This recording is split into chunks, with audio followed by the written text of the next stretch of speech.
Nosso bondoso Senhor que habitas nas alturas dos céus, muito obrigado, bom Pai, por nos poderes receber aqui nesta que também é a tua santa casa, onde o teu povo se pode encontrar, onde o teu povo pode se reunir contigo. Bondoso Senhor, queremos pedir-te que, através da presença santificadora e amiga do teu Espírito, nós possamos continuar a ser abençoados com toda a quantidade de bênçãos que tu tens para nós neste santo dia. Venha, bondoso Senhor, despertar o nosso coração para a compreensão daquilo que vamos ouvir da tua parte ainda hoje. Que todos os nossos atos de adoração nesta manhã possam ser, Senhor, não só algo que honre, dignifique e glorifique o teu nome, mas, sobretudo, bom Pai, que possa também isto resultar numa experiência de crescimento espiritual de cada um dos teus filhos que aqui se faz presente. Te pedimos e agradecemos humildemente isto em nome de Jesus. Amém, Senhor. Amém.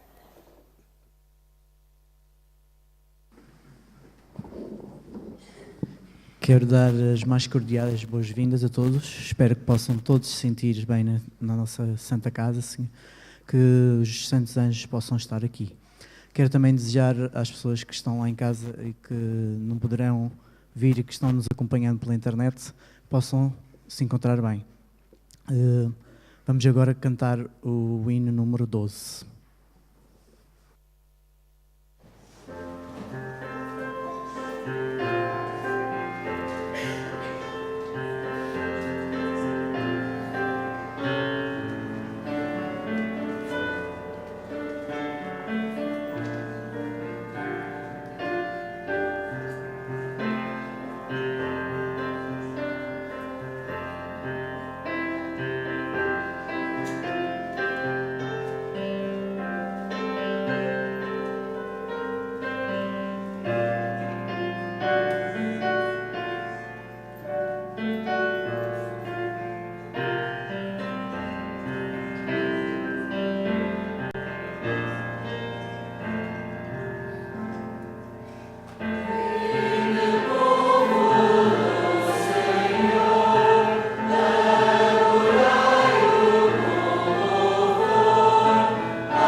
Convidar a todos aqueles que puderem para nos curvarmos para conversarmos com o nosso Criador.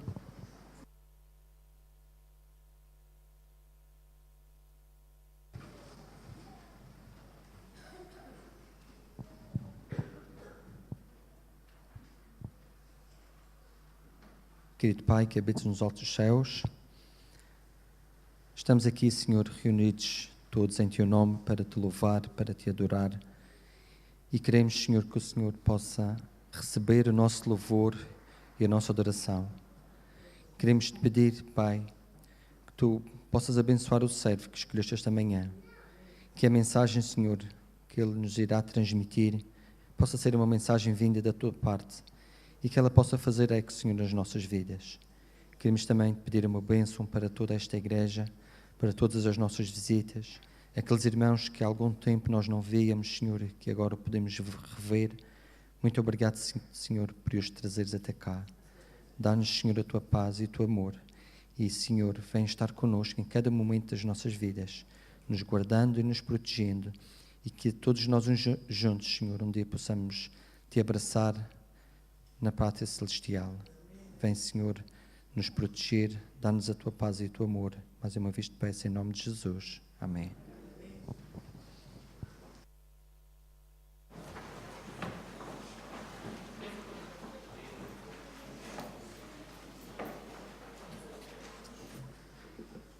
Vamos neste momento continuar a louvar o nosso Deus, agora através dos nossos dízimos e ofertas, dando lugar em primeiro lugar às crianças.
Vamos orar.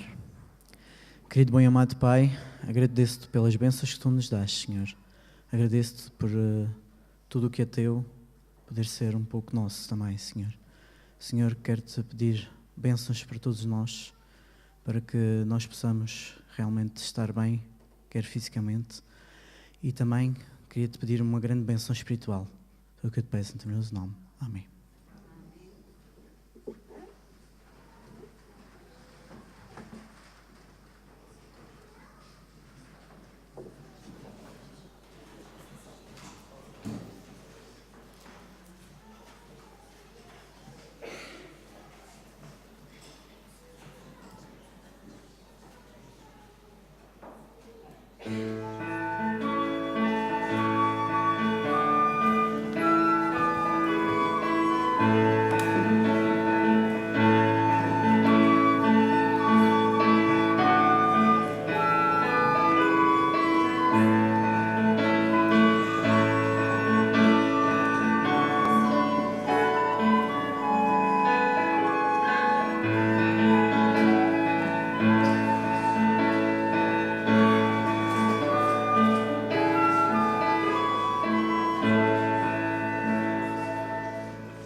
Todas as crianças, um bom sábado.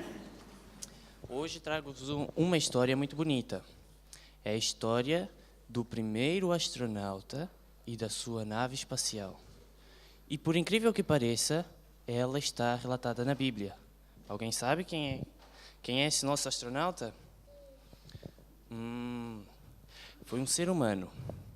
Ninguém sabe? É a história de Elias. E todos aqueles que depois quiserem ler, podem pedir aos pais ou podem ir à Bíblia. Está em 2 de Reis, verso 2, do versículo 9 até o versículo 14. Vou-vos contar a história de Elias e do seu grande amigo Eliseu. Elias e Eliseu. Elias era um profeta e teve o chamado de Deus. E Deus pediu que ele ensinasse e chamasse um outro grande homem, que tornou-se depois Eliseu, um outro profeta. Elias sabia que breve iria morrer.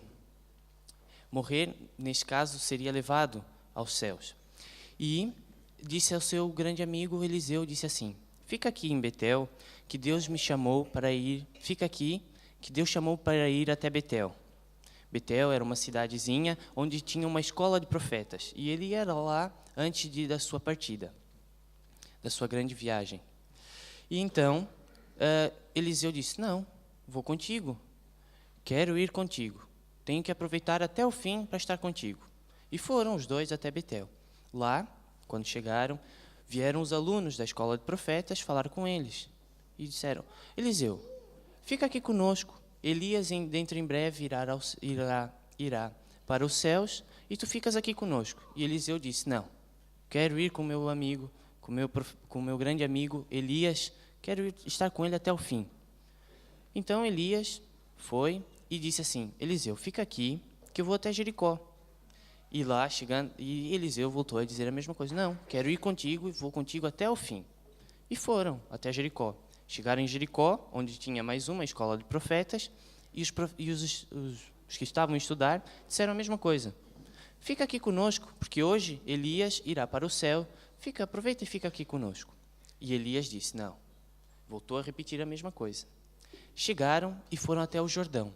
Quando chegaram ao Jordão, Elias voltou a falar para Eliseu: fica aqui, que eu vou passar o Jordão, vou até o outro lado.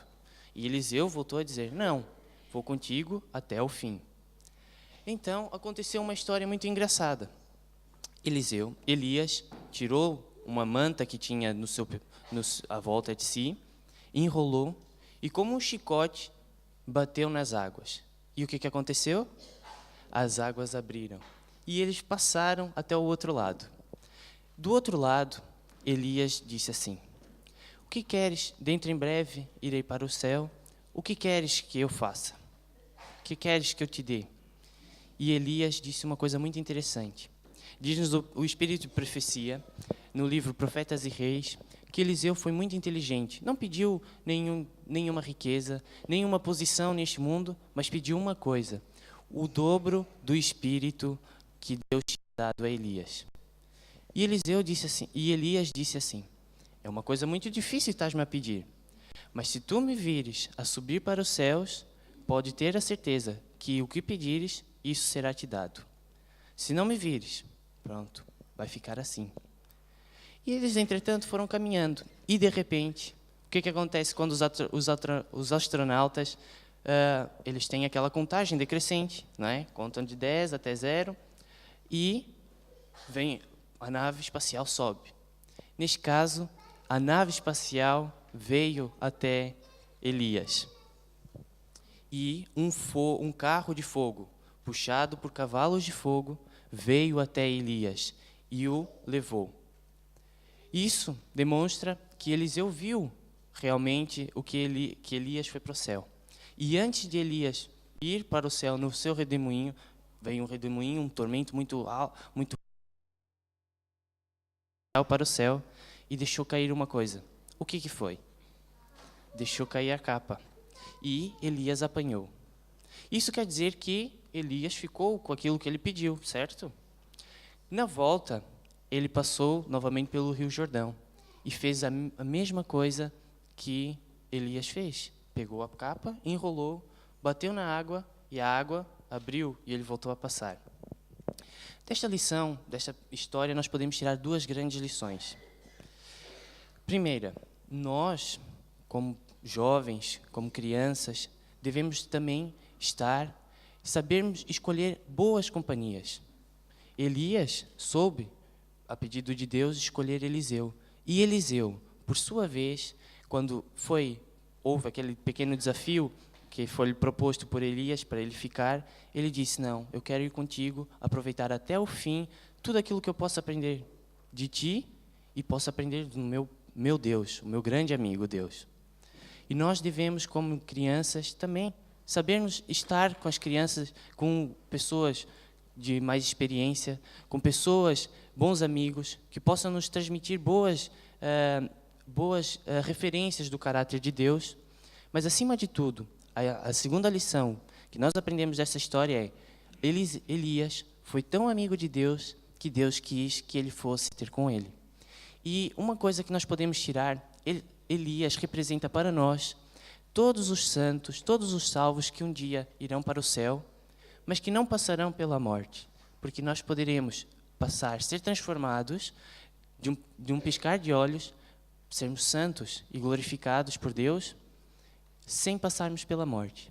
E a lição que eu gostaria que nós pudéssemos aprender é que nós possamos fazer do nosso grande amigo Jesus, Deus, pois Ele tem grandes mensagens e grandes coisas que quer fazer por nós. Um bom sábado a todos, que Deus nos abençoe. Amém.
Viver feliz,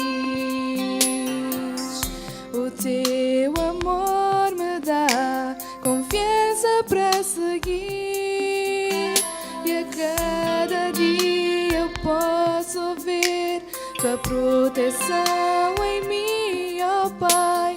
É impossível prosseguir sem tua direção. Confio em teu poder, meu Senhor. Entrego minha vida em tuas mãos. Não há lugar em que não possa estar. Não há motivos para eu temer. Enquanto eu viver, louvarei Teu nome já mudou o meu viver. Só em Ti, Senhor, eu sei que posso confiar.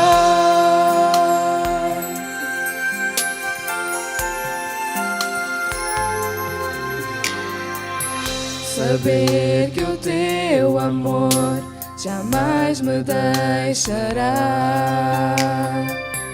é o que me faz seguir. Não tenho mais temor. Seus braços estarão abertos quanto precisar. Confio em Tuas promessas, Deus, jamais Te deixarei. Confio em Teu poder, meu Senhor. Entrego minha vida em Tuas mãos. Não há lugar em que não possa estar. Não há motivos para eu temer. Enquanto eu viver, louvarei. Teu nome já mudou o meu viver. Só em Ti, Senhor, eu sei que posso confiar. Sei que forte sou, segura estou. Meu refúgio está em Seus braços. Nada vou temer, eu vou vencer em Ti. Podem vir problemas, podem vir desilusões, não temerei. Eu sei que no Senhor vencerei. Confio em Teu poder, meu Senhor. Entrego minha vida em Tuas mãos. Não há lugar em que não posso estar. Não há motivos para eu temer. Enquanto eu viver, louvarei. Teu nome já mudou o meu viver. Só em Ti, Senhor, eu sei que posso confiar.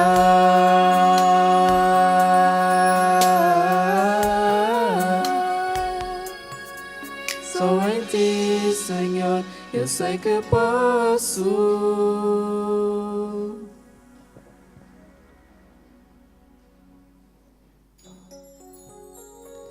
confiar.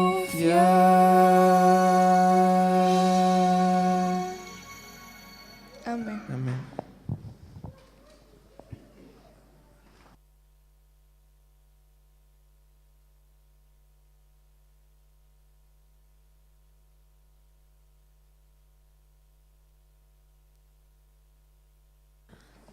Obrigado aos jovens pelo canto que nos ofereceu e realmente que em Deus só é que nós podemos confiar. A todos aqueles que quiserem acompanhar a leitura bíblica, encontra-se em Efésios 2, de 8 a 10. Efésios 2, de 8 a 10. Porque pela graça sois salvos, por meio da fé. Isto não vem de vós, é dom de Deus. Não vem das obras, para que ninguém se glorie. Porque somos feitura sua, criados em Cristo Jesus, para as boas obras, as quais Deus preparou para que andássemos nelas.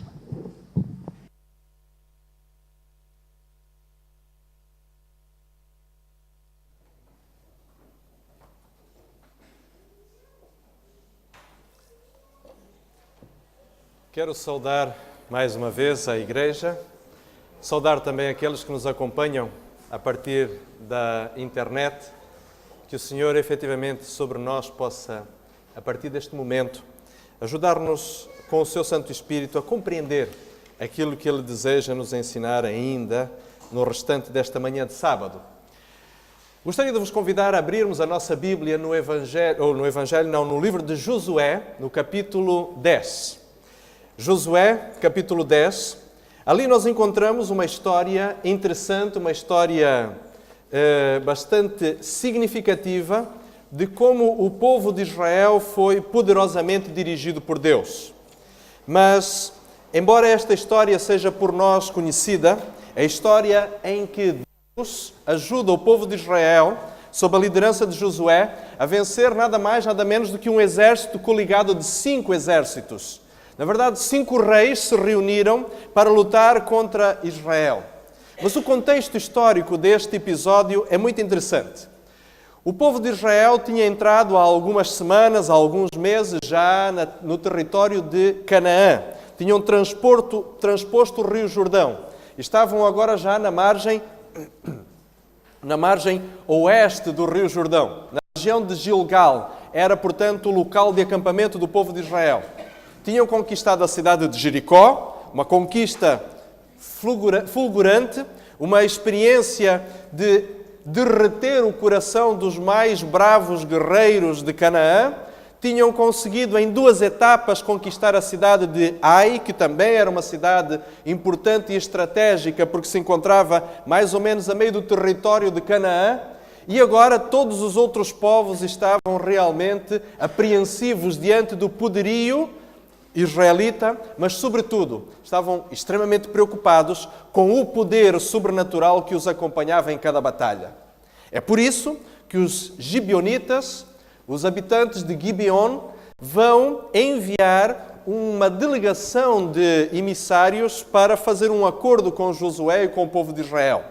A estratégia dos gibeonitas é uma estratégia que, embora não se pautasse pela sinceridade, pela franqueza e pela transparência, mas é uma estratégia inteligente.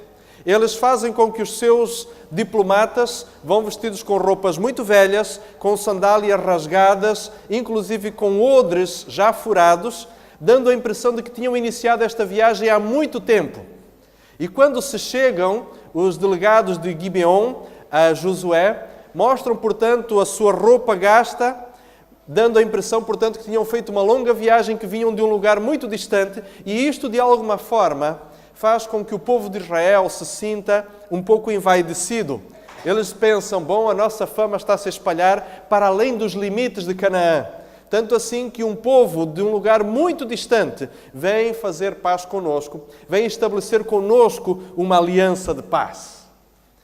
E, com alguma ingenuidade pelo meio, Josué e os líderes de Israel celebram, portanto, um acordo, uma aliança com os gibeonitas.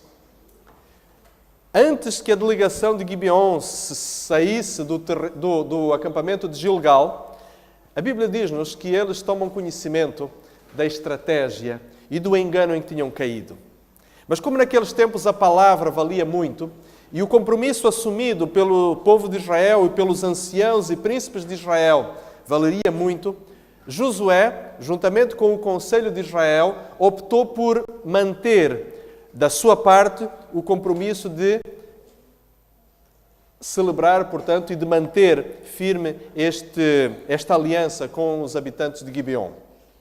O que é certo é que, ao final de algum tempo, não sabemos quanto, 5 reis de 5 cidades, a cidade de Jerusalém, de Jarmute, de Laquis, de Hebron e de Eglon, estas 5 cidades se reúnem para lutar contra os gibeonitas. A cidade de Gibeon também era uma cidade grande, poderosa, e os reis cananeus não queriam de modo nenhum ter um enclave israelita justo ali no meio entre aqueles que outrora tinham sido seus aliados, os habitantes de Gibeon. Agora, o que é certo é que estes 5 reis cercam a cidade de Gibeon para a destruir. Os gibeonitas, então, enviam um SOS a Josué. E a cerca de 55 quilómetros de distância que estava o acampamento de Gilgal com a cidade de Gibeon, Josué, com os seus homens, viajam durante toda a noite para ir em socorro daquele povo traiçoeiro com quem eles tinham acabado de fazer um acordo. Sabem, meus queridos irmãos, há uma coisa muito interessante. Esta história tem um paralelo espiritual com o nosso tempo. Esta história não está na Bíblia apenas por estar, para satisfazer a nossa curiosidade. Esta história está porque ela tem algumas lições espirituais a nos ensinar. E há pelo menos 3 aspectos paralelos entre a história de Josué do capítulo 10 e o nosso tempo. O primeiro paralelo é que o povo de Israel estava a ser dirigido por um homem cujo nome era Yoshua. Yoshua quer dizer o Senhor salva. O Israel daqueles tempos estava a ser dirigido por um homem cujo nome representava justamente a verdadeira salvação. De onde é que ela vem? Senhor. Nós hoje, Israel espiritual, também estamos a ser dirigidos pelo verdadeiro Yoshua, pelo verdadeiro Jesus Cristo, aquele que viveu há cerca de 2000 anos atrás na Palestina e que se tornou o nosso mestre, se tornou o nosso doutor espiritual. O segundo paralelo tem a ver com o percurso espiritual que o povo de Israel tinha feito no deserto. O povo de Israel estava há cerca de 40 anos numa jornada de fé, em que Deus diariamente lhes ensinava que sempre que eles confiavam e obedeciam a Deus, eles eram bem-sucedidos. Mas quando desconfiavam e desobedeciam, a ruína era a consequência inevitável. E a terceira lição, ou o terceiro paralelo espiritual que nós conseguimos encontrar entre o povo de Israel naqueles tempos e nós, é que, assim como o povo de Israel estava a ser ensinado a confiar em Deus, nós também estamos a ser trabalhados, no sentido de que a nossa experiência de confiança em Deus nos leva a uma experiência de justificação pela fé. Nós não somos salvos por obedecermos a Deus, nós somos salvos por acreditar na salvação em Jesus Cristo. Nós não somos salvos pelos bons atos que praticamos, mas sim pelos méritos de Cristo que nos cobrem como uma justiça, como um manto de justiça que nos habilita a podermos efetivamente receber a salvação. Estes paralelos que existiam entre o povo de Israel daqueles tempos e nós, nos permitem poder olhar para essa história e tirar dela mais do que simplesmente uma lição óbvia de que Deus pode fazer grandes coisas pelo seu povo.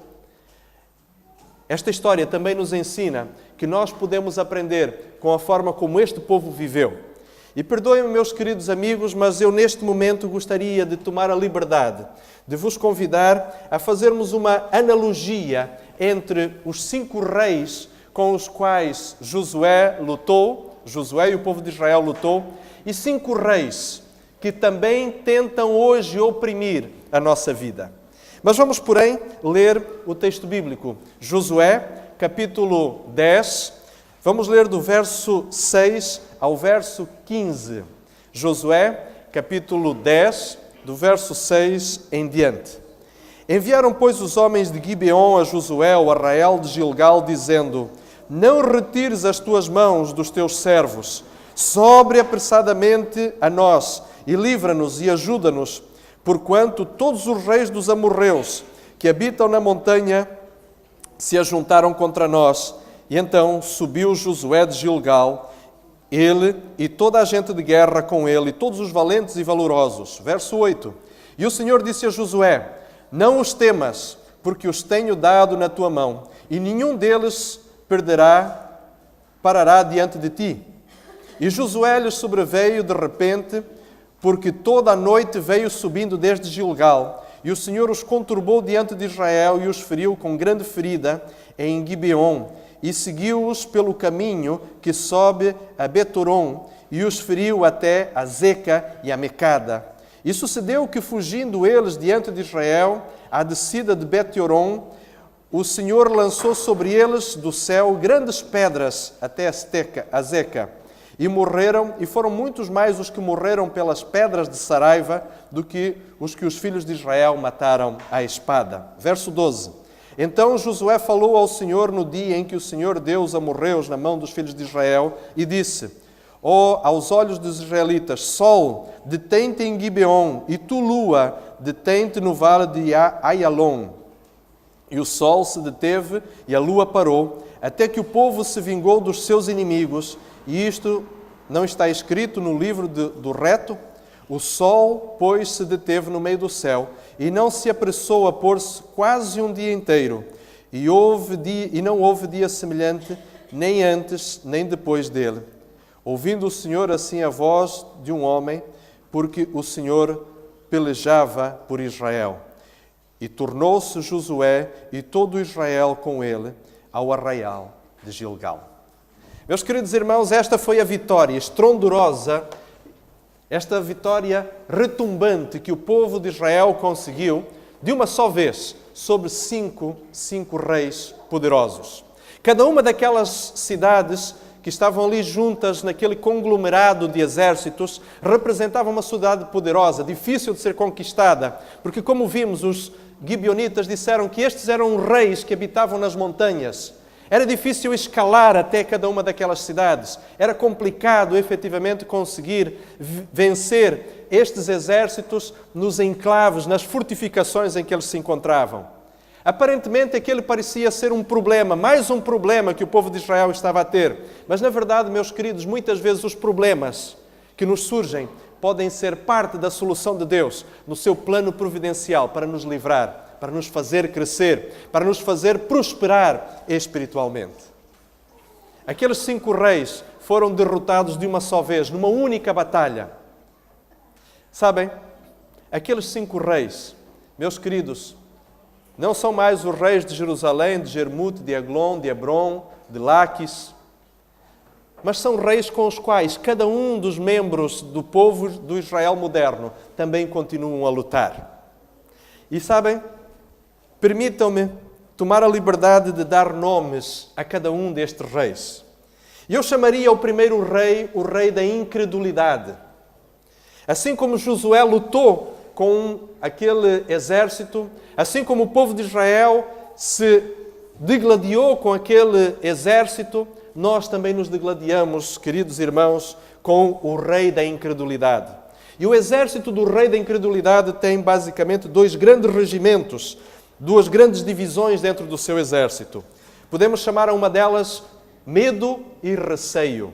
O medo e o receio são a falta de fé nas promessas de Deus.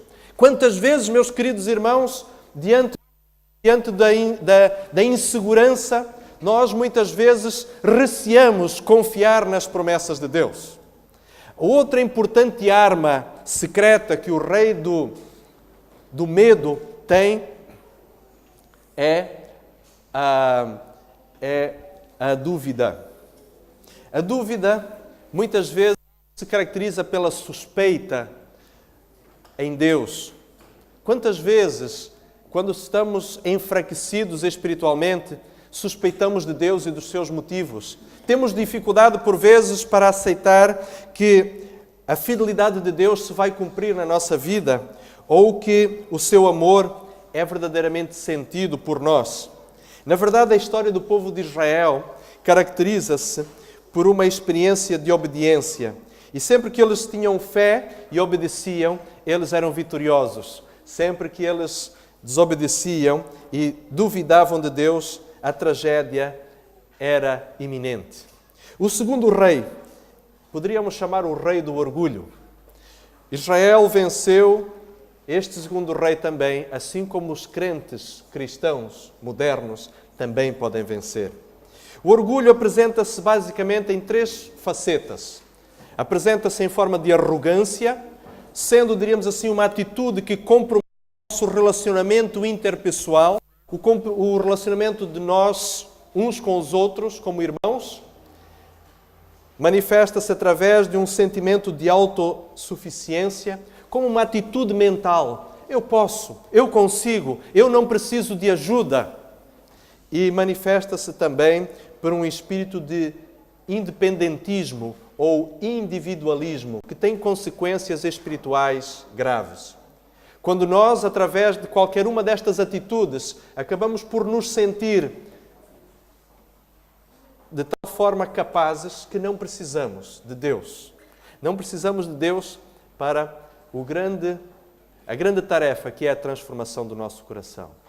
E, meus queridos irmãos, todos nós que estamos aqui, podemos neste momento ter capacidade financeira para pagar as nossas dívidas, pagar as nossas contas. Somos senhores do nosso nariz. Não precisamos mais, quem sabe, muitos de nós, prestar contas aos nossos pais, porque já saímos de casa há muitos anos. Mas o que é verdade, meus queridos, é que cada um de nós precisa de um Deus para vencer diariamente as suas fragilidades de caráter. Precisamos diariamente de força para sermos vitoriosos contra o pecado. E a menos que nós reconheçamos isto com humildade, vamos fatalmente ser vencidos pelo rei do orgulho. O terceiro rei que o crente moderno precisa vencer nesta batalha é o rei da intemperança. A intemperança pode se manifestar através de falta de atividade física, através da forma como nós nos alimentamos ou deixamos nos alimentar, através da forma como descansamos ou deixamos de descansar, através dos hábitos mentais que temos. Porque, meus queridos, o que pensamos, aquilo sobre o qual a nossa mente se demora, muitas vezes também acaba por ter muito a ver com a temperança. Há ainda um outro grave pecado sobre o qual muitas vezes o rei da intemperança tem um domínio forte sobre muitos filhos de Deus, que é a forma como nós gerimos o nosso tempo. A forma como nós gerimos o nosso tempo demonstra muito a respeito das prioridades que temos na nossa vida e principalmente de como Deus é importante para nós na nossa vida. O quarto rei, nós poderíamos chamar o rei da falta de comunhão. Este rei muitas vezes domina a nossa vida quando nós não sentimos prazer em estudar a Bíblia, quando nós não temos interesse pelo estudo diário da Palavra de Deus, ou quando muitas vezes temos uma experiência fracassada de oração. Sabem, a falta de comunhão está intimamente relacionada com algo que tive há alguns anos atrás a oportunidade de ler. É aquilo que poderíamos chamar de síndrome de pensamento acelerado.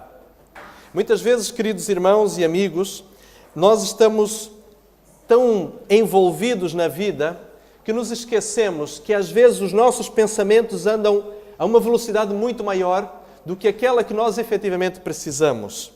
Esta síndrome caracteriza-se por 10 peculiaridades, 10 sintomas. Caracteriza-se por hiperatividade mental. Muitas vezes os nossos pensamentos são como uma aparente corrente, uma torrente de pensamentos tão forte que às vezes parece ser de alguma criatividade, mas geralmente se caracterizam por falta de produtividade. Já aconteceu isto com vocês? Terem a cabeça cheia de pensamentos, estarem sempre a pensar em montes de coisas ao mesmo tempo? Caracteriza-se também por confusão mental. Pensamentos que aparentemente vêm de forma descontrolada.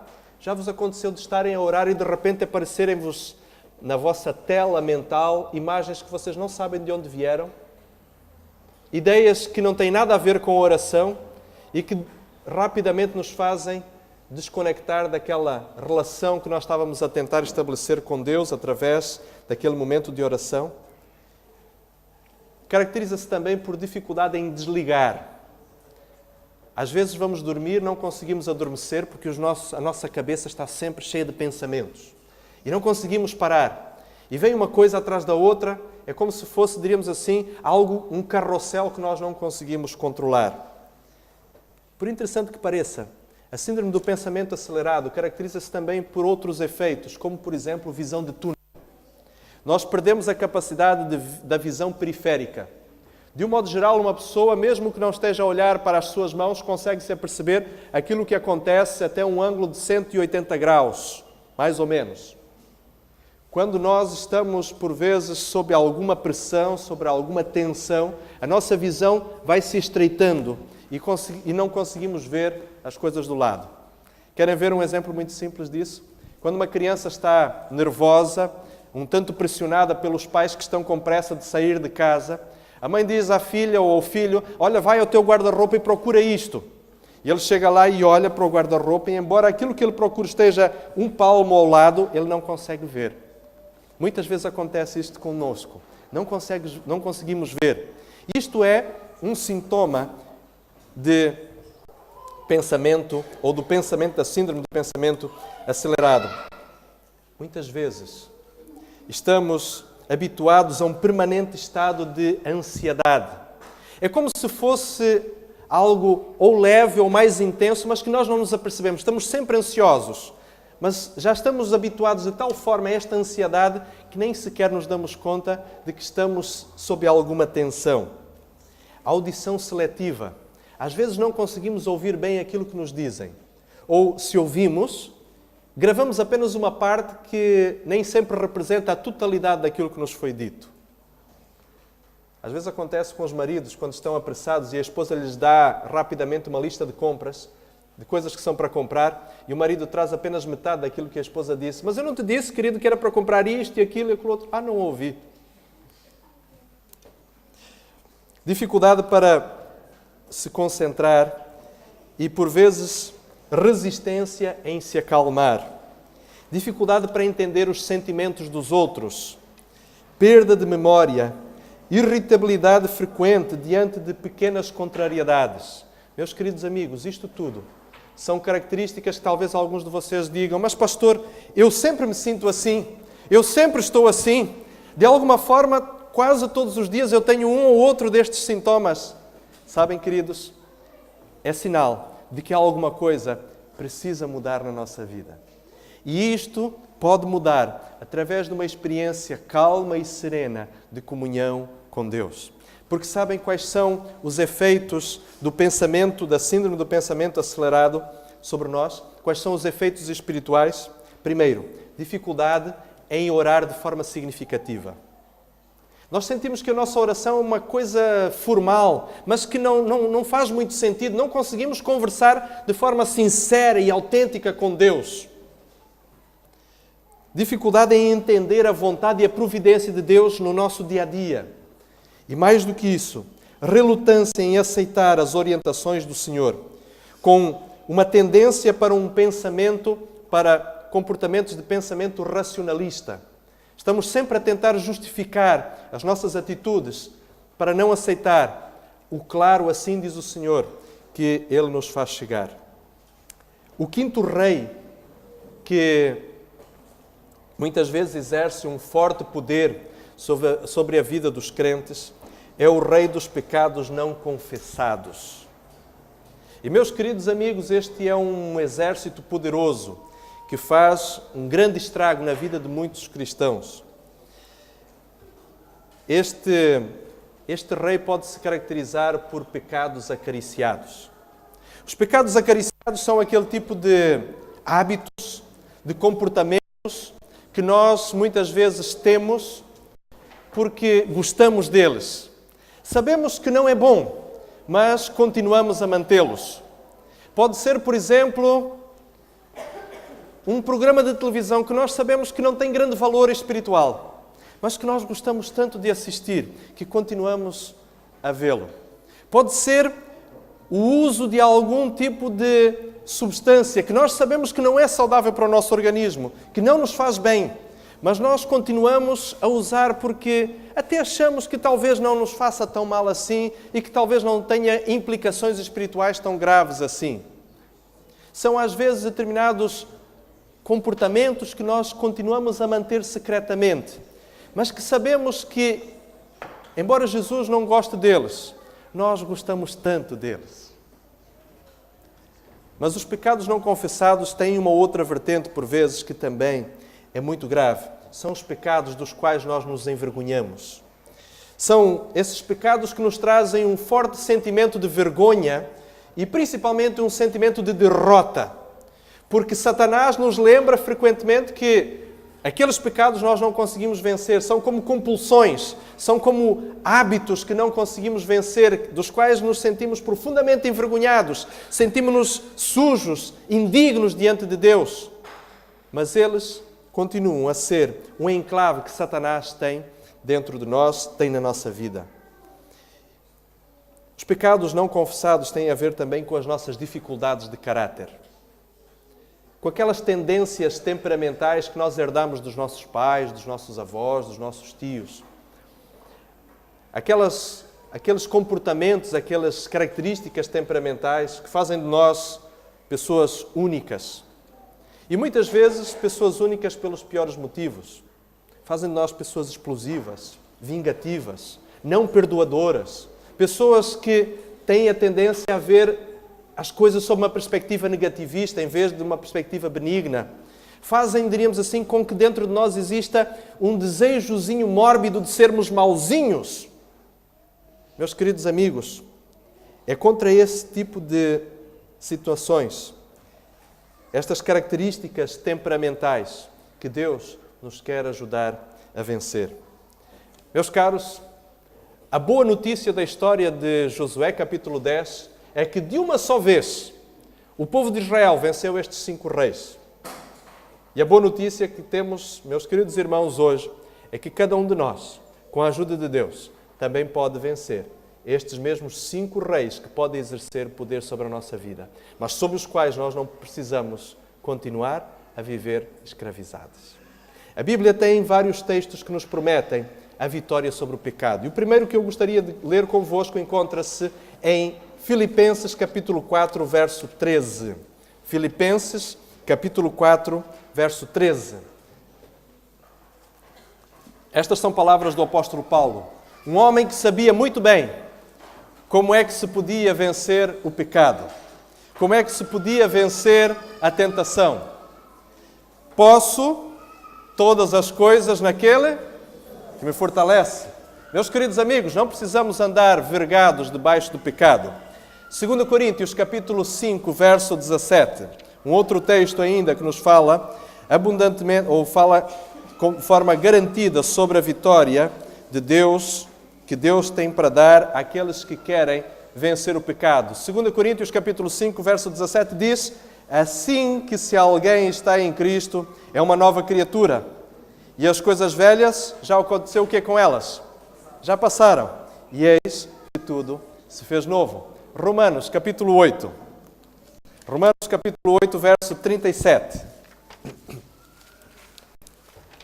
Romanos, capítulo 8, verso 37. Meu querido irmão e amigo, veja as garantias que Deus nos dá de como nós podemos efetivamente ser vitoriosos sobre o pecado. A história de Josué, capítulo 10, está contada na Bíblia para nos mostrar que ela também tem uma acepção espiritual, que ela também tem um significado de natureza espiritual que nos pode dar a garantia que nós tenhamos vitória sobre as tentações. Romanos, capítulo 8, verso 37 diz: mas em todas estas coisas somos mais do que vencedores por aquele que nos amou. Meu irmão e amigo, se você sente que na sua vida existem áreas com as quais aparentemente não tem conseguido lograr vitória, existem áreas na sua vida que continuam a ser difíceis de vencer, acredite, querido, Deus pode ajudá-lo a vencer. Porque em Jesus Cristo existe poder para vencer todas as tentações. Em Cristo nós somos mais do que vencedores. Nós podemos todas as coisas naquele que nos fortalece. Nós podemos ser novas criaturas e as coisas velhas podem passar simplesmente de forma a que isto apenas passe a ser uma parte negativa da nossa história, mas uma parte que foi vencida. E sabem a coisa mais interessante que esta história de Josué, capítulo 10, nos ensina? É que estes 5 reis não foram vencidos um de cada vez. Foram vencidos todos de uma vez só. Sabem onde é que o corpo destes 5 reis está sepultado? Numa caverna onde eles se esconderam, fugindo do povo de Israel.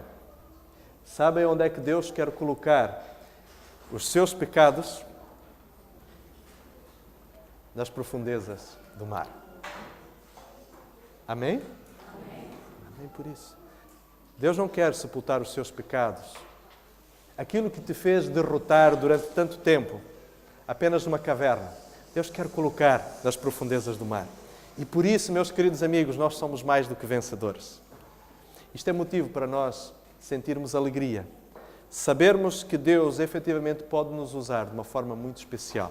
Porque Deus tem grandes planos para si, meu querido amigo. Deus tem grandes planos para cada um de nós. Deus não nos deixou sozinhos, abandonados numa luta desigual. Deus fortalece-nos e Deus dá-nos garantias de que o seu poder continua tão disponível ao nosso alcance como estava nos tempos de Josué. A ponto de parar o universo, se fosse necessário, para que 5 reis fossem vencidos. Para que, numa única batalha, grande parte dos problemas espirituais do povo de Israel pudessem ser vencidos. Meus queridos, Deus ainda hoje está disposto a usar todo o seu poder para ajudá-lo a vencer os seus problemas de caráter, os meus problemas de caráter. E se necessário for, Ele vai parar o universo para que isso aconteça. Amém por isso? Amém. Que Deus te abençoe. Que Deus nos abençoe a todos. É a minha oração neste momento. Amém.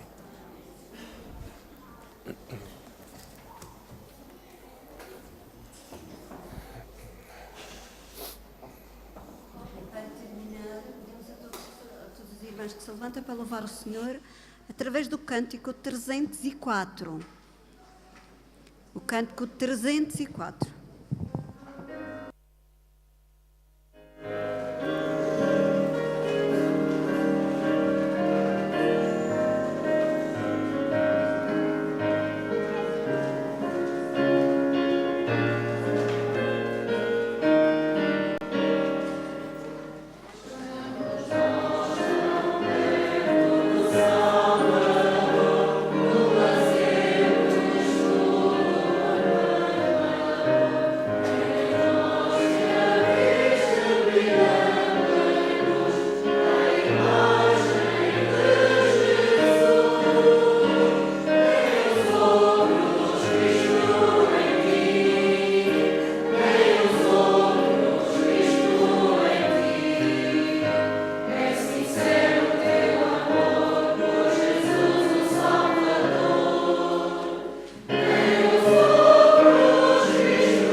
Querido Deus, somos gratos a Ti, Senhor, porque Tu prometes que cada um de nós poderá ser vitorioso sobre quaisquer características, quaisquer pecados, quaisquer problemas que tenham sido desenvolvidos ao longo da nossa vida.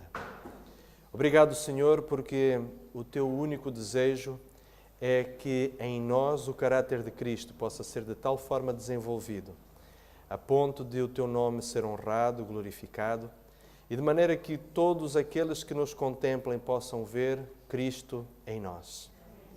Obrigado, Senhor, porque Tu nos dás esta garantia, porque Tu nos prometes que ao nosso dispor neste momento estão todas as forças do universo. Ajuda-nos, bondoso Senhor, a termos a fé suficiente para Te estendermos a mão e sermos canais deste poder transformador que Tu desejas manifestar em nós. Agradecidos somos, Senhor, por tudo e Te pedimos humildemente isto em nome de Jesus. Amém, Senhor.